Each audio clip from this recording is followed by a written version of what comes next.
तो क्या हाल है प्यारे बच्चों, मैं वापस आ गया 10th क्लास की एक और वीडियो लेके। इससे पहले वाली वीडियो रियल नंबर्स पे मैंने बनाई थी और जैसा होता है वैसा ही हुआ।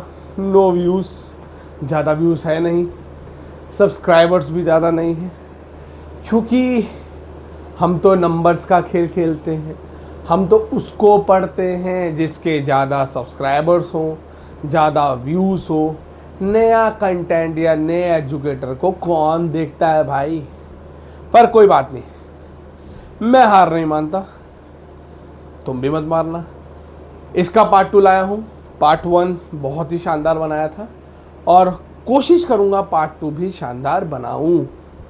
तो चलिए शुरू करते हैं रियल नंबर्स का पार्ट 2। अगर अभी अभी आए हो और पार्ट 1 नहीं देखा है तो थोड़ा सा पार्ट 1 देख लेना, पता लग जाएगा, आइडिया हो जाएगा कि मैं किस तरीके से पढ़ाता हूँ, क्या क्या चीज़ें हैं। फिर इसी वीडियो पे आना, नहीं तो जैसा प्यार 1 को दिया वैसा प्यार 2 को दे देना। आप थक जाओगे, मैं नहीं थकूंगा। तो चलो स्टार्ट करते हैं। पार्ट 1 हमने जो पूरा पढ़ा, वो पूरा जो बेटा हमने पढ़ाई करी थी, पार्ट 1 के अंदर पूरा मैंने आपको समझा दिया। फंडामेंटल थ्योरम ऑफ अर्थमेटिक क्या है, एचसीएफ क्या है, एलसीएम क्या है, किस टाइप के क्वेश्चंस आएंगे, एलसीएम कैसे निकाल सकते हो, शॉर्ट मेथड, लॉन्ग मेथड, दोनों समझा दिए। अब हम आते हैं पार्ट 2 के ऊपर। पार्ट 2 शुरू होगा आपका बेसिक से। तो बेसिक सबको पता होता है कि नेचुरल नंबर्स क्या हैं, होल नंबर क्या है, इंटीजर्स क्या हैं। उसी के बीच में रैशनल नंबर भी पढ़ लेते हैं, इर्रेशनल भी पढ़ लेते हैं। अब इन सब को अगर मैं कंबाइन कर दूं तो बनता है चैप्टर का नाम, वो है रियल नंबर्स। रियल नंबर और कुछ नहीं है। Real number rational number, irrational number, natural number, integers, whole number, सबका एक कंबाइन रूप ही कहलाता है रियल नंबर्स। तो इनके छोटे छोटे पार्ट्स, इनके छोटे छोटे सेगमेंट्स को हम सीखेंगे। पहला जो हम टॉपिक पढ़ेंगे वो है रैशनल नंबर, कि रैशनल नंबर होता क्या है, what is a rational number. बहुत इजी है, बहुत साल से आप करते आए हो, हर एक चीज़ आपको पता है कि जब आपसे पूछा जाता है कि रैशनल नंबर क्या है तो बहुत सारे बच्चों को पता है कि रैशनल नंबर्स क्या है। रैशनल नंबर की जब डेफिनेशन की बात करें तो 8th में पढ़ ली, 9th में पढ़ ली, 10th में पढ़ ली, सबको पता है क्या है। कोई भी ऐसा नंबर जो P बाय Q की फॉर्म में लिखा जा सके, पहली चीज P बाय Q की फॉर्म में लिखा जा सके। दूसरी, जहां पर P एंड Q दोनों इंटीजर होते हैं। इंटीजर का मतलब सिंपल है। इंटीजर का मतलब जो पॉजिटिव नंबर भी हो सकता है और नेगेटिव नंबर भी हो सकता है, पर एक कंडीशन के साथ कि आपकी Q की वैल्यू कभी भी 0 नहीं होगी। अगर Q आपका 0 हो गया तो मतलब आपका वो दिया गया नंबर रैशनल तो नहीं है। तो सिंपल बेसिक डेफिनेशन है बेटा, रैशनल नंबर कोई भी ऐसा नंबर जिसको आप P बाई Q की फॉर्म में लिख सकते हो, जहां पर P और Q दोनों के दोनों आपके इंटीजर होने चाहिए और Q कभी भी 0 नहीं होना चाहिए। इसी को ही हमने कहा था रैशनल नंबर। बस खत्म। वही जो 8th में पढ़ी, 9th में पढ़ी, आज वही डेफिनेशन 10th में भी हम पढ़ रहे हैं। इसमें कुछ भी अलग नहीं है, कुछ भी ऐसा नहीं है जो बहुत ही डिफरेंट। मैंने आपको बता दिया कि अलग ही है, कुछ अलग ही कह दिया मैंने। तो ये तो बिल्कुल आपका बेसिक है, आता है सबको। चलिए अब जो नहीं आता है वो सीखते हैं।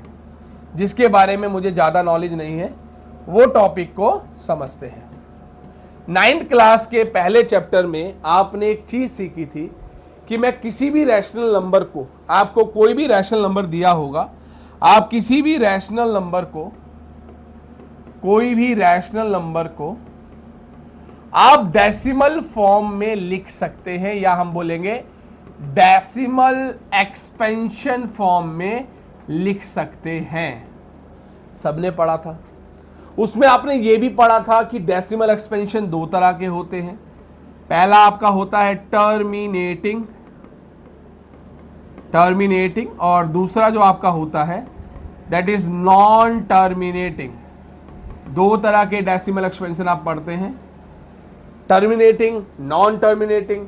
फिर ऐसे ही आपने नॉन टर्मिनेटिंग के अंदर दो और पढ़े थे, नॉन टर्मिनेटिंग पर रिपीटिंग। नॉन टर्मिनेटिंग है पर रिपीट करता है। दूसरा आपने पढ़ा था नॉन टर्मिनेटिंग, नॉन टर्मिनेटिंग पर नॉन रिपीटिंग। ये सब हम लोग पढ़ चुके हैं, और इन सब को निकालने का तरीका मेरे को ये लगता है कि आपको आता है, परफेक्टली आता है। 9th आप पढ़ चुके हो, पर 10th के अंदर आपसे क्या नया पूछा गया? अगर मैं कहूं, अगर मैं बोलूं मेरे बेटे कि अगर मैं ऐसा आपको बोलूं कि मैं आपको एक नंबर दे दूं और आपसे बोलूं क्या आप मुझे बता सकते हो बिना वो डिवीजन का बड़ा सा प्रोसेस करें कि ये दिया गया नंबर टर्मिनेटिंग होगा या ये दिया गया नंबर नॉन टर्मिनेटिंग होगा, तो आपको थोड़ा सा झटका लगेगा, ये क्या पूछ रहे हैं, हमने तो पूरी प्रोसेस पढ़ी थी, इसमें ऐसे करते, इसमें ऐसे करते। तो उसी का ही कॉन्सेप्ट 10th क्लास के अंदर आपके पास आ जाएगा। उसी को मैं आपको सिखा रहा हूं कि क्या क्या प्रोसेस है, कैसे कैसे उसको करना है।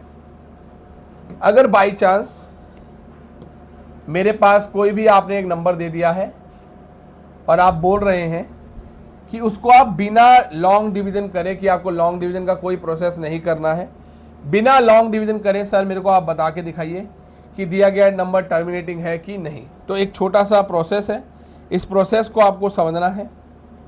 देखिए प्रोसेस क्या कहता है, अगर आपके पास कोई भी रैशनल नंबर दिया हुआ है, कोई भी रैशनल नंबर आपको गिवन है, ऑब्वियस है वो p बाई क्यू की फॉर्म में होगा, वो p बाई क्यू की फॉर्म में होगा। बस आपको p को थोड़ी देर के लिए छोड़ना है और ध्यान लगाना है अपने q के ऊपर। कंसीडर करिए q, आप q को देखिए, कुछ मत करिए, इस q के प्राइम फैक्टर कर लीजिए, प्राइम फैक्टर कर लीजिए किसके, q के। नॉर्मल करना है, q के प्राइम फैक्टर कर लीजिए। अगर आपके q के प्राइम फैक्टर्स में, q के प्राइम फैक्टर्स में जो प्रोडक्ट फॉर्म में आ रहा है, अगर वो कुछ इस फॉर्मेट में दिखता है आपको, 2 की पावर m, 2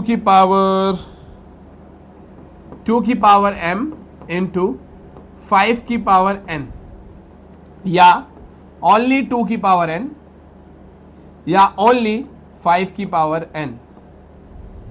अगर आपको ये तीनों में से एक भी दिख रहा है, 2 की पावर समथिंग इंटू 5 की पावर समथिंग, या ओनली 2 की पावर समथिंग, या ओनली 5 की पावर समथिंग, अगर ये तीनों चीजें आपको दिख रही हैं तो आप बोलोगे कि दिया गया नंबर आपका कैसा है, टर्मिनेटिंग नंबर है। दिया गया नंबर आपका कैसा है, टर्मिनेटिंग नंबर है। सिंपल है, बहुत सिंपल है। एक एक एल्गोरिदम है, अगर एक एक एल्गोरिदम को आप फॉलो करोगे तो बहुत बड़ी चीज मैंने नहीं समझा दी है, कोई ऐसी चीज नहीं समझा दी है जो आपको नहीं आती है। बस क्या करना है, दिया गया जो भी आपका नंबर है, जो भी नंबर मैंने आपको मेंशन किया है, उस नंबर के नीचे वाले वैल्यूज को आप उठा लीजिए, नीचे वाली वैल्यूज क्यू को उठाइए, उसके आप क्या करिए, फैक्टर करिए। अगर आपके दिए गए फैक्टर्स, जो भी आपका फैक्टर है, उसमें सारे नंबर 2 आते हैं, 2 की पावर 3, 2 की पावर 4 में फॉर्मेट में आते हैं, तब भी बढ़िया है। या सिर्फ 5 आता है, सिर्फ ओनली 5 आता है, तब भी बढ़िया है। या दोनों का कॉम्बिनेशन आता है, 2 भी आता है, 5 भी आता है, तो हम बोल देंगे कि दिया गया नंबर और कुछ नहीं, एक टर्मिनेटिंग नंबर है। तो आइए एक एग्जांपल के थ्रू समझते हैं। आपने मेरे को बोला 36 अपॉन में 100, और मैंने आपको बोला कि चेक करके बता सकते हो कि ये टर्मिनेटिंग होगा कि नॉन टर्मिनेटिंग होगा। मैंने कहा ठीक है, करते हैं, चलिए।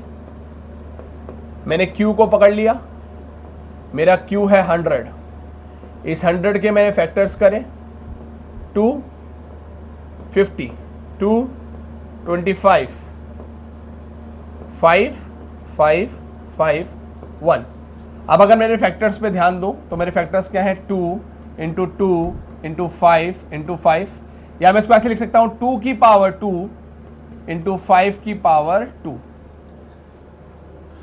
मेरे को दिख गया कि मेरे दिए गए फैक्टर्स, जो मैंने फैक्टर दिए हैं उन फैक्टर्स के अंदर 2 की पावर समथिंग है और 5 की पावर समथिंग है, तो मैं डायरेक्ट कह सकता हूं कि मेरा जो दिया गया नंबर है, चाहे वो एक बड़ा नंबर हो या छोटा नंबर हो, that is terminating, that is terminating. आइए 9th क्लास का वो ही पुराना प्रोसेस आपको करके दिखाता हूं। ऐसे ही हम करेंगे, 100 बाहर लिखेंगे, 36 अंदर लिखेंगे। सेम प्रोसेस आप करते थे, जाएगा नहीं तो 0.0 लगाएंगे, 3 से जाएगा तो 300 आएगा, देन 60 पॉइंट लगाया 0, तो देखिए आपका जो डेसिमल एक्सपेंशन आ रहा है वो टर्मिनेटिंग आ रहा है। तो मतलब क्लास 10th में जो हमने सीखना है वो उनके शॉर्ट फॉर्म सीखने हैं जो हमने 9th में सीखे। नॉन टर्मिनेटिंग कैसे पहचानेंगे? नॉन टर्मिनेटिंग के लिए इफ जो फैक्टर्स हैं आर अदर देन 2 की पावर n एंड 5 की पावर n और लेट से a की पावर b, कोई भी और नंबर है जिसकी पावर मुझे दे दी है इसके साथ, तो मैं साफ बोलूंगा कि दिया गया number is non terminating, case solve.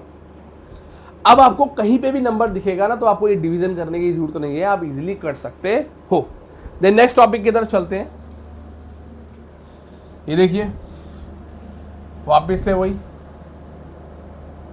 बहुत बार कर चुके हो, 10th में पहली एक्सरसाइज में आप करते हो। एक दिए गए टर्मिनेटिंग नंबर को, एक टर्मिनेटिंग नंबर आपको दिया हुआ है, इस टर्मिनेटिंग नंबर को आपको कुछ नहीं करना है, P बाई क्यू की फॉर्म में एक्सप्रेस करना है। प्रोसेस होता था वही, let X is equal to ये, जितने नंबर पे बार होगा उसके ऊपर आपको वही मल्टीप्लाई करना पड़ेगा, सेम वही पूरा प्रोसेस। फिर 2 इक्वेशन फॉर्म करोगे, माइनस करोगे और आंसर आएगा। पर अगर मैं बोलूं कि 10th के अंदर हमें ऐसा करने की कोई जरूरत नहीं है, ऐसे क्वेश्चन आते नहीं है, फॉर योर नॉलेज। इसकी एक ट्रिक अगर मैं बोलूं कि मैं आपको एक ट्रिक दे दूंगा और आप कोई भी क्वेश्चन आप सॉल्व कर सकते हो, तो दैट्स इजी। आपको एक चीज समझनी बेटा, अगर मेरे पास एक नंबर है, लेट जो है नंबर था आपका 0.66666666 and dash dash dash dash dash, तो मुझे दिख रहा है कि जो नंबर बार बार रिपीट हो रहा है वो मेरा 6 है। वो क्या है? 6। और उस पर आप क्या करते थे, इस तरीके से एक बार लगा देते थे। अब आपको जो समझना है कि जो बार है, ये जो बार है इसकी जो वैल्यू है दैट इज 9। इस बार की वैल्यू होती है 9। जितने नंबर पे बार है उतनी बार जस्ट आपको 9 लिखना है। मींस रूल क्या है, बार की वैल्यू इज इक्वल टू 9 है और ये कितने टाइम लिखने हैं, बेस करता है नंबर ऑफ डिजिट्स पे। जैसे मेरे पास जो क्वेश्चन है दैट इज 0.6 बार, तो इसका अगर आपको P बाई क्यू निकालना है तो सिंपली आप नंबर लिखेंगे, एक नंबर पे बार है देन आप ऐसे लिख देंगे, आपका आंसर सॉल्व। एक और क्वेश्चन 0.747474, तो x इज इक्वल टू 0.74 पे बार है। अब यहाँ पर कितने नंबर पे बार है? 2 नंबर पे बार है, तो आप कुछ नहीं करेंगे, 74 लिखेंगे और नॉर्मली 2 बार आप क्या करेंगे, 9 लिख देंगे, तो आपका आंसर हो जाएगा। अब आपको लगता है यार मेरे साथ तो स्कैम हो गया, 9th में क्यों नहीं बताया गया ऐसी ऐसी चीज़ें? तो 9th में बेटा आपको बेसिक सिखाते हैं ताकि 10th में बाई चांस इसके ऊपर कोई भी क्वेश्चन आए तो आप इजी फॉर्मेट में उसको कर सकते हो। देन जो नेक्स्ट टॉपिक आता है मेरे पास that is irrational number. Irrational number, irrational number. अब अगर आपसे पूछा जाए, इतने सालों से आप पढ़ाई कर रहे हैं, हो सकता है मेरे से बेहतरीन ही जानते होंगे, इर्रेशनल नंबर बेसिकली कौन से नंबर्स होते हैं। फिर बुकों में सिखा देते हैं कि जो रैशनल नहीं है उसे इर्रेशनल बोल दो। ठीक है, आपकी बात मैंने समझ ली। फिर जब आप 11th में जाएंगे तो कुछ और नंबर्स आएंगे, फिर आप थोड़े कंफ्यूज हो गए तो कोई 3 चीजें हैं जो मैं लेके आया हूं। अगर आपसे कोई भी पूछता है कि इर्रेशनल नंबर क्या है, तो पहली चीज जो हम बोल सकते हैं वही a number which cannot expressed in the form of p by q is called irrational number। कोई ऐसा नंबर जो p by q की फॉर्म में एक्सप्रेस नहीं हो सकता, उसे आप क्या बोलोगे? Irrational number. Very good. दूसरा, if a number is non-terminating, if a number is non-terminating and non-repeating, ऐसा नंबर जो non-terminating है, मतलब वो डेसिमल के बाद चलता जा रहा है, पर उस दौरान वो खुद को रिपीट नहीं कर रहा है, ऐसे नंबर को भी हम लोग इर्रेशनल नंबर की कैटेगरी में लेके चलते हैं। जैसे एग्जाम्पल 0.74362462 सो ऑन जो चलता जाएगा, पर एक भी नंबर क्या हो रहा है? कॉन्स्टेंटली रिपीट नहीं हो रहा है, ऐसे को भी हम क्या कहते हैं? इर्रेशनल की कैटेगरी में ले जाते हैं। देन नेक्स्ट, थर्ड सबसे इंपॉर्टेंट, ऐसे नंबर्स जो परफेक्ट स्क्वायर नहीं है, या numbers which are not complete square, जो स्क्वायर के अंदर से बाहर नहीं आ सकते। जैसे अगर मैं बात करूं रूट 16 के फैक्टर्स होते हैं 4 × 4, तो ये 4 बचता है, मतलब ये परफेक्ट स्क्वायर है एक तरीके से, तो ये रैशनल नंबर होगा, इर्रेशनल नहीं होगा। पर अगर मैं बोलूं root 2, root 3, root 5, root 6, root 10, तो ये सारी जो वैल्यूज है बेटा, ये सारी वैल्यूज कंप्लीट स्क्वायर नहीं है, ये सारी वैल्यूज कंप्लीट स्क्वायर नहीं है, they are not complete square. तो ये भी क्या होते हैं? इर्रेशनल नंबर्स की कैटेगरीज में आते हैं। तो सिंपल लॉजिक है, ये 3 डेफिनेशन याद कर लो, पेपर में आप कभी भी किसी भी पॉइंट ऑफ टाइम पे, मतलब ऐसा नहीं है कोई आपसे पूछ लेगा तो एक चीज आपको नहीं पता। ओके, देन नेक्स्ट टॉपिक जो मेरे को करना है वो है रियल नंबर्स। तो रियल नंबर को आप सिंपली बोल सकते हो कि it is the combination of rational and irrational numbers. Simple, बहुत ही इजी डेफिनेशन दे दी है मैंने आपको, कि कोई बहुत स्टाइलिश डेफिनेशन नहीं है। रियल नंबर क्या है? रियल नंबर वो है जिनमें रैशनल भी आते हैं और इर्रेशनल भी आते हैं। अब रैशनल है तो इंटीजर तो होगा ही होगा, इंटीजर है तो नेचुरल तो होगा ही होगा, फिर होल भी होगा ही होगा। तो क्यों सबको लिखना है? सिंपली आप बोलिए एक ऐसा कॉम्बिनेशन जिसमें रैशनल इर्रेशनल दोनों आते हैं, उसी को हम क्या कह देते हैं बेटा? उसी को हम कह देते हैं real numbers. That is called real numbers. अब पेपर के अंदर एक टॉपिक ऐसा है जो हम हर बार गलत करते हैं, वो है प्रॉपर्टीज से regarded. Property of irrational number. Irrational number जो होते हैं, इनकी प्रॉपर्टीज करते समय हम बहुत सारी गलतियां करते हैं। इनकी प्रॉपर्टीज बहुत ज़्यादा इंपॉर्टेंट है, पूछी जाती है। तो आइए इनकी प्रॉपर्टीज पे थोड़ा सा ध्यान दें। देखिए, पहली चीज, जितने भी इर्रेशनल नंबर हैं, जितने भी इर्रेशनल नंबर हैं, ये एडिशन में जब आप ऐड करेंगे या आप मल्टीप्लाई करेंगे, मल्टीप्लिकेशन में 3 प्रॉपर्टीज को फॉलो करते हैं। पहली है कॉम्यूटेटिव, एसोसिएटिव, कॉम्यूटेटिव, एसोसिएटिव, और आपकी लास्ट है डिस्ट्रीब्यूटिव। कोई भी रैशनल नंबर, कोई भी इर्रेशनल नंबर एडिशन और मल्टीप्लिकेशन जब उनमें किया जाता है तो ये तीन प्रॉपर्टीज को फॉलो करते हैं, कॉम्यूटेटिव, एसोसिएटिव और डिस्ट्रीब्यूटिव। मुझे लगता है ये तो आप सबको आता ही होगा, बचपन से करते हैं। और कॉम्यूटेटिव क्या कहती है, जब भी किन्हीं दो इर्रेशनल नंबर को ऐड करेंगे तो जो आंसर आएगा that should be also irrational number, commutative. Associative, किन्हीं भी, आप इस फॉर्मेट में एसोसिएटिव को पढ़ते थे, ए प्लस बी प्लस, एक minute, A plus B is equal to B plus A, ये आपने पढ़ा हुआ है, दैट इज एसोसिएटिव। की जगह को इंटरचेंज कर देंगे तो फर्क नहीं पड़ेगा। Then it's distributive, A B plus B C, तो मतलब ये तीनों ही प्रॉपर्टीज को फॉलो करता है। और जब ये तीनों ही प्रॉपर्टीज को फॉलो करता है, बस दो ही केस में करता है, एडिशन और मल्टीप्लिकेशन। ये इतनी इंपॉर्टेंट नहीं है, अब जो बताने वाला हूं वो बहुत इंपॉर्टेंट है। कैसे, देखिए प्रॉपर्टी क्या कहती है, सम डिफरेंस और मल्टीप्लिकेशन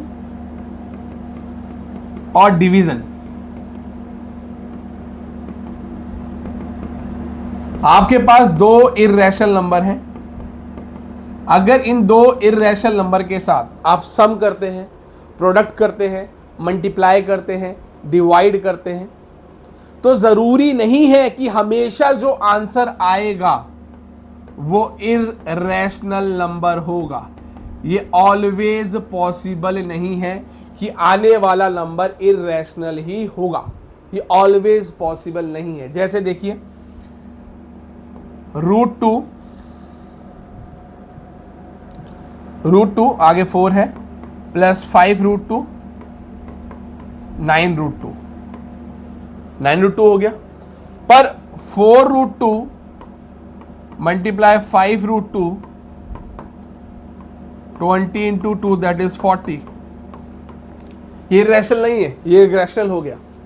तो जरूरी नहीं है कि दो इर्रेशनल नंबर के साथ अगर आप कोई भी ऑपरेशन करते हैं तो आपका जो आंसर आएगा वो हमेशा हमेशा इर्रेशनल होगा। वो कभी कभी रैशनल भी होता है,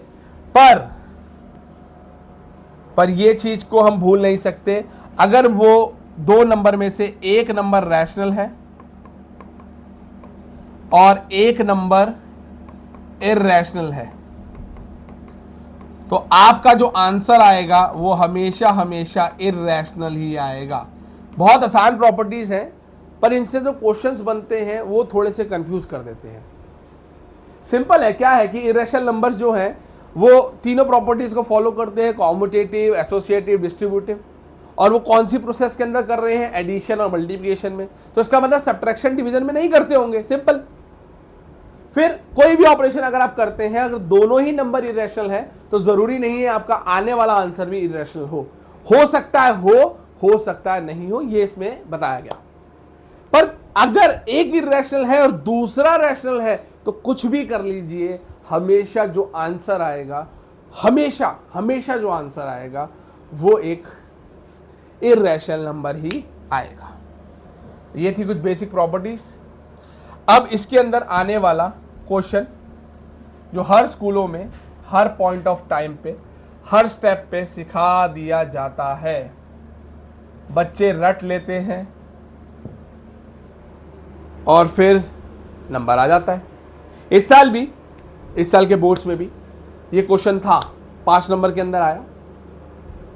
प्रूव करिए √2 एक इर्रेशनल नंबर है, प्रूव करिए √5 एक इर्रेशनल नंबर है, प्रूव करिए √7 एक इर्रेशनल नंबर है। तो मतलब इस तरीके से क्वेश्चन आते रहते हैं।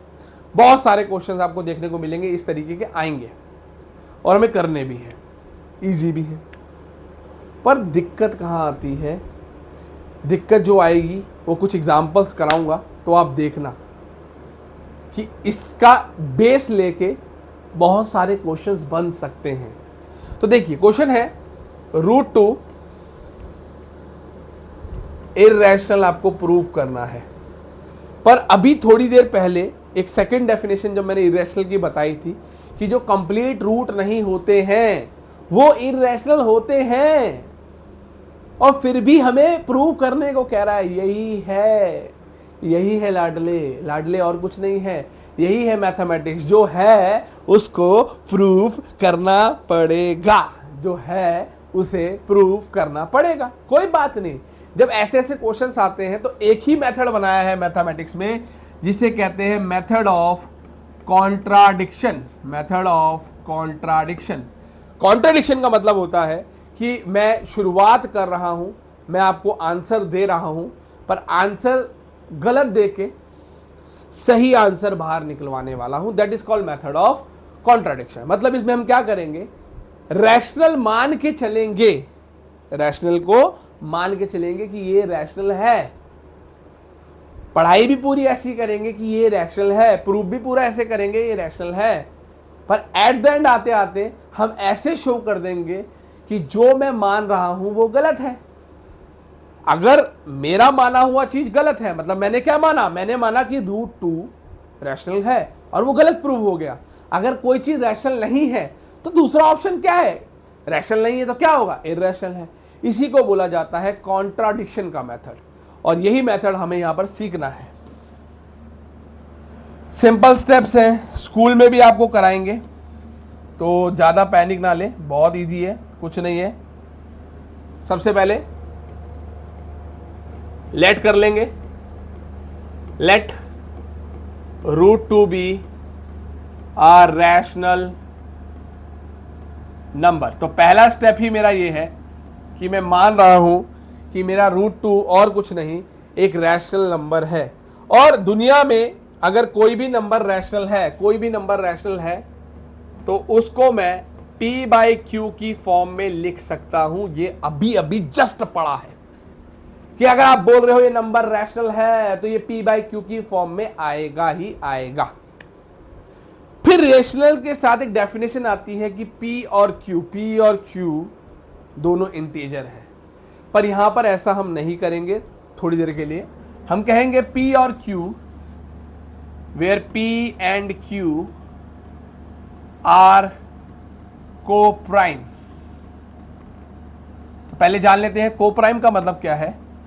को-प्राइम वो नंबर होते हैं बेटा जिनका जो कॉमन फैक्टर हम बोल सकते हैं या HCF आप बोल सकते हैं, वो हमेशा 1 होता है।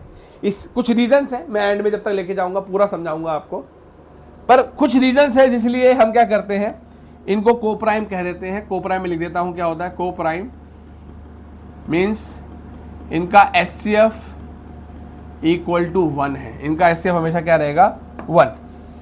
चलिए ये आ गया आपके पास।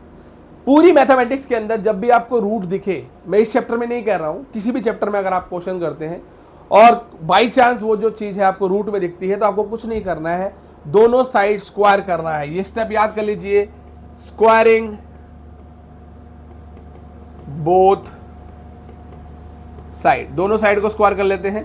तो ये हो जाएगा √2 का स्क्वायर और ये हो जाएगा p का स्क्वायर और q का स्क्वायर। √2 का स्क्वायर इज 2, यहां हो जाएगा p का स्क्वायर q का स्क्वायर, और ये आपके पास आ गया। एक काम करते हैं, इनकी पोजीशंस को आपस में इंटरचेंज कर लेते हैं। तो q का स्क्वायर = p का स्क्वायर अपॉन में 2, और इस इक्वेशन को लेट्स से मैं इक्वेशन नंबर 1 कंसीडर कर लेता हूं। इस इक्वेशन को मैं इक्वेशन नंबर 1 कंसीडर कर लेता हूं। अब आइए जानते हैं थोड़ी थोड़ी चीजें। यहां पर एक स्टेटमेंट है कि p² / 2, ठीक है, ओके। नंबर से समझते हैं, नंबर से मैं कह रहा हूं 3 का स्क्वायर 3 से डिवाइड होता है। मतलब मैं क्या कह रहा हूं, 9 जो है वो 3 से डिवाइड होता है। तो क्या 3 जो है वो भी 3 से डिवाइड होगा, ऑब्वियस से होगा।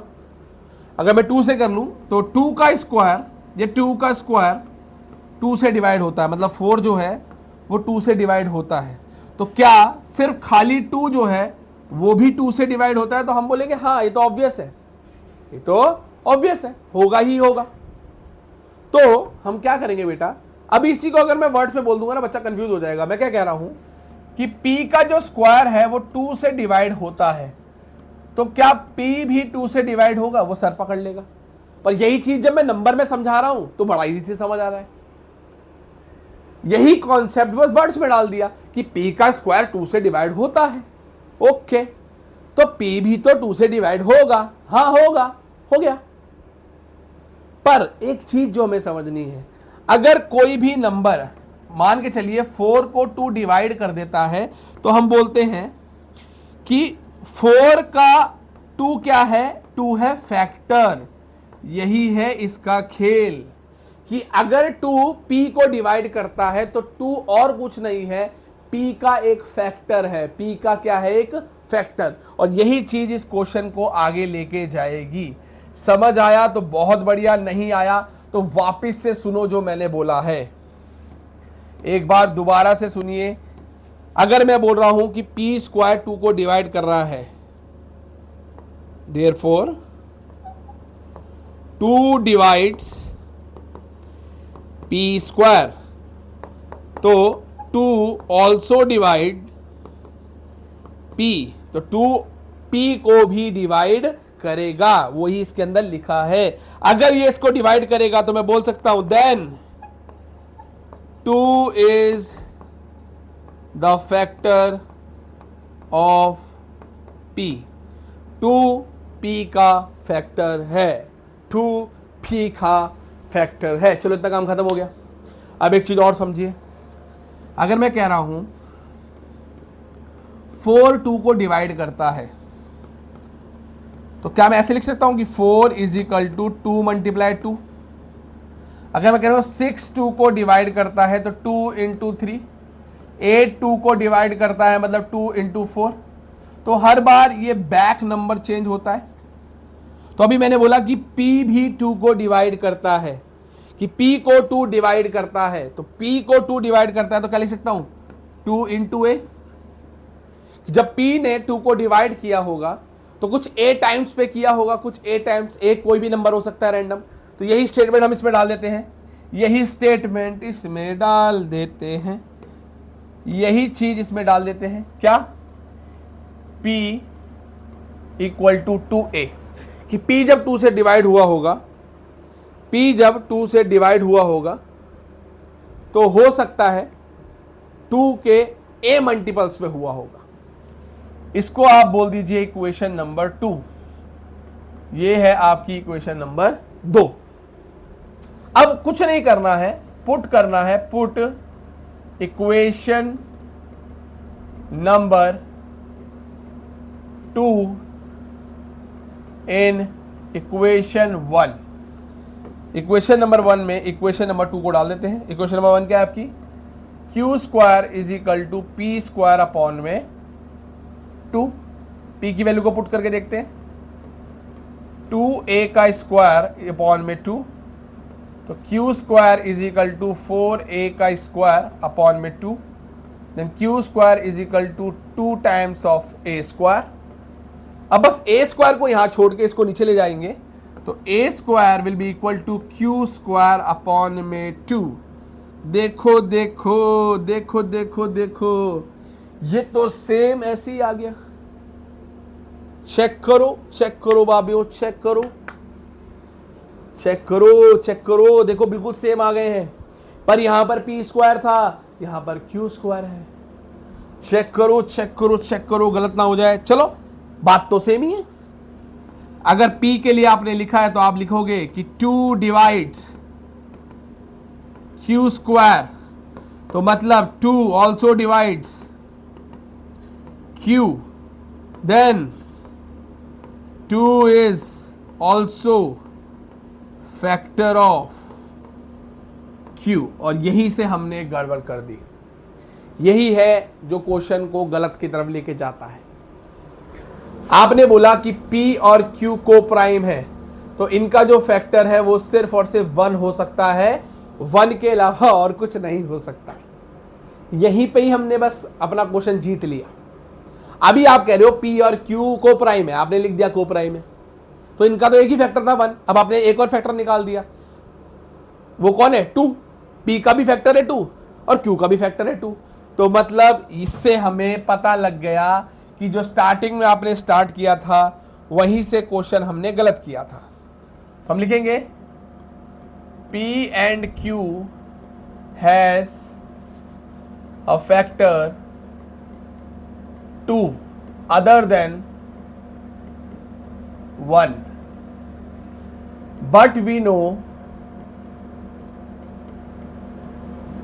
P and Q are co-prime, which lead to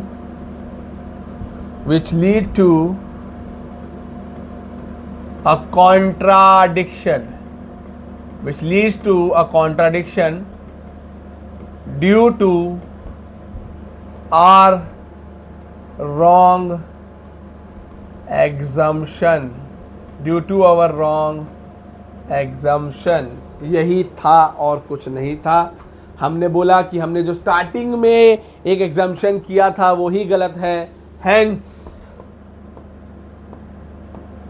√2 is a irrational number, hence question fall हो गया। अब ये करके ना, इतना करके ऐसा लगता है कि बोर्ड्स बस क्वेश्चन आने तो दो, क्वेश्चन आने दो, मैं कर दूंगा, मुझे आता है, मैं कर सकता हूं। पर बोर्ड्स ये बेसिक है, ये बेसिक है, इस पे नहीं आता है क्वेश्चन, और स्कूल भी इस पे ध्यान नहीं देता है। जो क्वेश्चन आते हैं वो आपको दिखाएं कैसे आते हैं, एक क्वेश्चन कराते हैं तो आपको समझ आएगा। जरा इसको देखो, क्वेश्चन देखिए जरा एक बारी। प्रूव करिए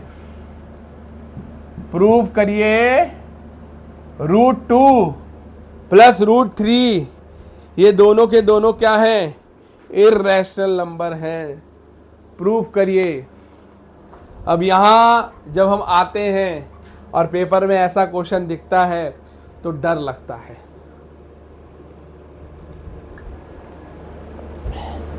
पढ़ के तो एक का गए थे, ये तो दो आ गए।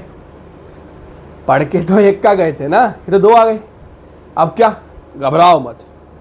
मैंने बोला ना, बाकियों की तरह नहीं हूं मैं कि आसान पढ़ाऊंगा मुश्किल नहीं पढ़ाऊंगा। मुझे पेड बैच नहीं चाहिए भाई, पढ़ाऊंगा तो हर एक कॉन्सेप्ट पढ़ाऊंगा।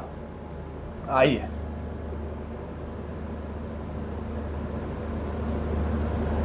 प्रूव करना है √2 प्लस √3 एक इर्रेशनल नंबर है। अब इनमें क्या करना है, स्टार्टिंग आप ऐसी करिए, स्टार्टिंग में कुछ भी अलग मत करिए, सेम जो कॉन्सेप्ट आपने सीखा हुआ है वही कॉन्सेप्ट को अप्लाई करिए। लेट करिए √2 plus √3 is a rational number. ये एक रैशनल नंबर है, बिना घबराए। फिर वही step, √2 plus √3 is equal to P/Q, जहाँ पर P and Q are coprime. चलने दीजिए, कोई दिक्कत नहीं है, बिल्कुल सही चल रहा है। पर क्या होता है, क्योंकि रटी रटाई विद्या चल रही है, तो आप इसके बाद ना इसमें स्क्वायरिंग कर देंगे, स्क्वायरिंग बोथ साइड। इधर भी स्क्वायर कर दोगे, इधर भी स्क्वायर कर दोगे। अब जरा देखो यहाँ पर स्क्वायर करने से क्या हो रहा है। यहाँ तो आपको आइडेंटिटी लगानी पड़ेगी, a का स्क्वायर b का square plus 2ab is equal to p का स्क्वायर। ये कुछ बन गया 2 plus 3 plus 2√6 is equal to p square upon q square. 5 plus 2√6 is equal to p square plus q square. मतलब प्रूफ क्या करने गए थे और क्या आ गया, यही पॉइंट है जो इस क्वेश्चन के अंदर आपको नहीं करना है, बिल्कुल नहीं करना है। अब करना क्या है, देखिए आपके पास दो है, एक √2 है और एक आपके पास √3 है। किसी भी एक नंबर को आप लेफ्ट साइड पे रख सकते हैं, आपकी मर्जी। आप √2 को रखिए, आपकी मर्जी आप √3 को रखिए। अब जिसको भी रखेंगे दूसरा वाला आपकी मदद करने वाला है। मैं इसको भेज देता हूं, √2 इक्वल टू p/q माइनस का √3। अब यहां पर आप लिखेंगे स्क्वायरिंग बोथ साइड, यहां पर आपकी स्क्वायरिंग आ जाएगी। Let's do the squaring. √2 का आप स्क्वायर करेंगे और यहां पर पूरे का स्क्वायर होगा। याद रखना, यहां पर ही बहुत बच्चे गलत कर देते हैं, वो सिर्फ इसका स्क्वायर अलग कर देते हैं, इसका स्क्वायर अलग कर देते हैं, वो नहीं करना, दोनों साइड पूरा स्क्वायर करिए। ये बन जाएगा 2, यहां पर आइडेंटिटी लगाइए, p² q² प्लस √3 का स्क्वायर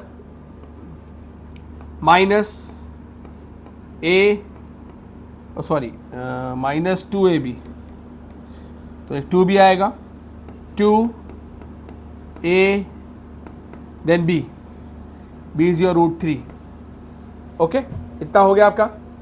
सॉल्व करिए। 2 इज इक्वल टू p का स्क्वायर q का स्क्वायर प्लस 3 माइनस 2 √3 p/q। ये आपके पास कुछ बन रहा है, थोड़ा सा अटपटा बनेगा, चेक करो, थोड़ा सा अटपटा बनेगा, पर घबराने का नहीं, घबराने का नहीं, जब तक हम साथ हैं तो डरने का नहीं। अब कोशिश करिए कि रूट वाले को छोड़ के बाकी सारी चीजें मेरी दूसरी साइड पे ट्रांसफर हो जाए, तो कर दीजिए। तो 2 प्लस 2 ट्रांसफर करते हैं, 2 ये प्लस का यहां के माइनस का हो जाएगा, माइनस p² में q², p² प्लस में q² प्लस का 3 है, वहां जाके किसका हो जाएगा, माइनस का 3 equal to minus equals to minus, क्या कर रहा है बोर्ड भाई साहब, रुक जाओ, मत करो। 2 माइनस का p² में q² देन माइनस का 3 इज इक्वल टू 2 √3 pq, ये आ रहा है। सिर्फ मैंने रूट वाली टर्म को साथ में रोक लिया, बाकी सबको तो ट्रांसफर कर दिया। एलसीएम करिए, पहले इनको सॉल्व कर लीजिए। 2 minus 3 that is your minus का 1 माइनस का p² में q² equal to 2 √3 p/q। LCM लीजिए, माइनस का q² माइनस का p² में q² इक्वल टू 2 √3 में pq। देखिए यहां पर भी माइनस है, यहां पर भी माइनस है, यहां पर भी माइनस है और यहां पर भी माइनस है, तो यहां से माइनस कॉमन ले लेते हैं। माइनस कॉमन लिया, q² प्लस p² में q² इक्वल टू माइनस का 2 √3 qp। कट कर दीजिए, माइनस से माइनस कैंसिल। अब सिर्फ √3 को यहां छोड़ेंगे, बाकी सारी टर्म को अब इस साइड ले आएंगे। √3 को वहां छोड़ दीजिए, तो q का स्क्वायर प्लस p का स्क्वायर में q का स्क्वायर। अब ये q यहां पर डिवाइड में है तो जाके मल्टीप्लाई में हो जाएगा। 2p को लेके जाएंगे, √3 को यहीं छोड़ेंगे, बाकी सबको ले जाएंगे। चलो 2 इसको भी ले जाते हैं, चलो कोई नहीं। तो 2p आपका यहां पर क्या हो जाएगा, नीचे की तरफ आ जाएगा, ट्रांसफर हो गया। अब इसके एक स्क्वायर से इसका स्क्वायर खत्म हो गया, q² प्लस p² में q² और यहाँ q² नहीं, एक स्क्वायर खत्म हो गया है, q² प्लस p² में 2pq इज इक्वल टू √3 अब यहां पर आपको थोड़ा सा स्टेटमेंट लिखना पड़ेगा, क्योंकि इसमें हम लोग वो फैक्टर वाला गेम नहीं खेलते हैं। यहां पर आप लेफ्ट साइड देखेंगे तो q2, ये सारी टर्म्स जो है ये सारी इंटीजर्स है, ये सारे ही क्या है, इंटीजर्स हैं, ये सारे क्या है, इंटीजर्स हैं। तो इंटीजर के नीचे इंटीजर मतलब q² प्लस p² में 2pq is a rational number. ये क्या है, एक रैशनल नंबर है, ये क्या है, एक रैशनल नंबर है। q² प्लस p² में 2p इज इक्वल टू √3, है ना। तो इंटीजर के नीचे इंटीजर क्या कहलाता है, एक रैशनल नंबर कहलाता है।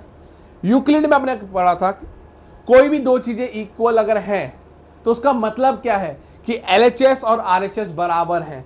अगर ये रैशनल नंबर है तो ये भी क्या होगा, एक रैशनल नंबर होगा। So root 3 is also a rational number. Root 3 भी क्या है, एक रैशनल नंबर है, पर but we know that root 3 is a irrational number. पर हमें पता है अभी कि जो कंप्लीट रूट नहीं होते वो इरैशनल होते हैं, but we know that root 3 is a irrational number. This lead to contradiction. This lead to contradiction due to our wrong assumption, हमारी wrong assumption की वजह से। Hence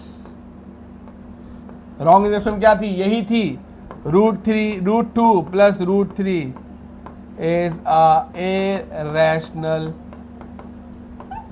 number, is a irrational number।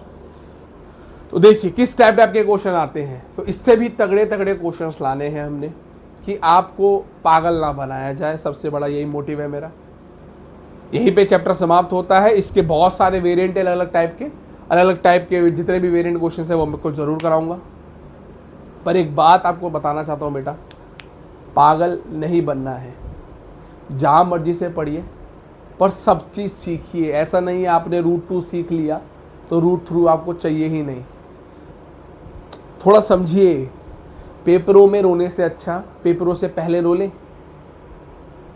आज के लिए इतना ही। जो चाहे करे पर पढ़ाई ज़रूर करें।